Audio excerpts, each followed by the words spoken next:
বৃষ্টি যখন হয় তখন দোয়া কবুল হয়। কি হয়? দোয়া কবুল হয়। বৃষ্টি যখন পড়ে ওই সময় মনের ভেতর থেকে আল্লাহর কাছে চাওয়া পেশ করতে পারেন। গুরুত্বপূর্ণ একটা দোয়া কবুলের সময় হলো বৃষ্টির সময়। নবী করিম সাল্লাল্লাহু আলাইহি ওয়াসাল্লামের পরিষ্কার হাদিস আছে।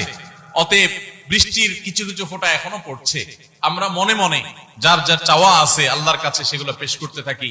আমাদের মৃত মা বাবার জন্য, আমাদের আত্মীয় স্বজনের জন্য, আমাদের মুরব্বীদের জন্য, আমাদের বন্ধু বান্ধবদের জন্য, আমাদের পরিচিত অপরিচিত অনেক মানুষ দুনিয়া থেকে চলে গেছেন। অনেকে দুনিয়াতে বেঁচে আছেন অসুস্থ, অনেকে আছেন নানা কষ্টে, অনেকে আছেন নানা পেরেশানিতে। আমরা অনেকে অনেক বিষয় নিয়ে এখনো টেনশনে আছি। আমরা এই বৃষ্টির ফোঁটা যখন পড়ে, বৃষ্টি যখন হয়, তাহতাল মাতার, বৃষ্টির নিচে দোয়া, এটা কবুল করা হয়, এটা ফেরত দেওয়া হয় না। সেজন্য আল্লাহর কাছে আমরা এখন মনে মনে সবাই দোয়া করতে থাকি। ঠিক আছে তো ইনশাআল্লাহ? বৃষ্টির সময়ের আরেকটা গুরুত্বপূর্ণ সুন্নাত হলো, যেটা আমার বিশ্বাস 99% জন এখানে যারা আছি আমরা ইতিপূর্বে শুনি নাই বা আমরা জানি না, নতুন শুনতেছি। ভালো করে কান খাড়া করে শুনে রাখেন। সেটা হলো মাঝে মধ্যে বৃষ্টির পানি হালকা পাতলা গায়ে লাগানো সুন্নাত। মাঝে মধ্যে বৃষ্টির পানি হালকা পাতলা একটু শরীরে লাগানো কি সুন্নাত। নবী করিম সাল্লাল্লাহু আলাইহি সাল্লাম এই সুন্নাহ আমাদেরকে শিক্ষা দিয়েছেন। এই সুন্নাতের কথা শুনে জবজবায় যখন বৃষ্টি হবে মুষলধারে, আধা ঘন্টা 1 ঘন্টা শিয়াল ভেজা ভিজে এরপরে ঠান্ডা লাগায় এসে আমার দোষ দিয়েন না।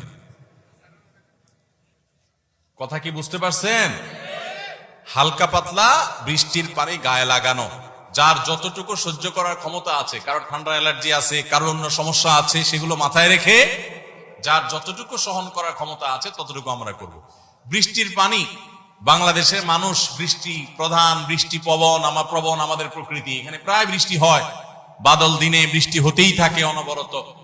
তো বৃষ্টির পানি গায়ে লাগে না এরকম তো আমাদের কারোরই হয় না, সবারই কম বেশি গায়ে। কিন্তু বৃষ্টির পানি যখন গায়ে লাগে তখন দৌড় দিয়ে আমরা হয়তো কোথাও লুকায়, কোথাও ছাতা নেওয়ার চেষ্টা করি। এই চেষ্টা করাটাও ঠিক আছে, এটাও দোষের না। কিন্তু বৃষ্টির পানি যখন পড়ে গায়ে, মাঝে মধ্যে নিয়ত করে নিব যে নবী সাল্লাল্লাহু আলাইহি সাল্লাম এই বৃষ্টির পানিকে আল্লাহর রহমত, আল্লাহর করুণা হিসেবে আখ্যায়িত করেছেন, আসমান থেকে উপরের দিক থেকে এসেছে। অতএব এই পানি বরকতের পানি, রহমতের পানি একটু হলেও যদি গায়ে লাগে সেটা আমাদের জন্য কল্যাণের। নবী সাল্লাল্লাহু আলাইহি সাল্লামের নির্দেশনা ছিল, তিনি উৎসাহ দিয়েছেন বৃষ্টির পানি একটু গায়ে লাগানোর জন্য।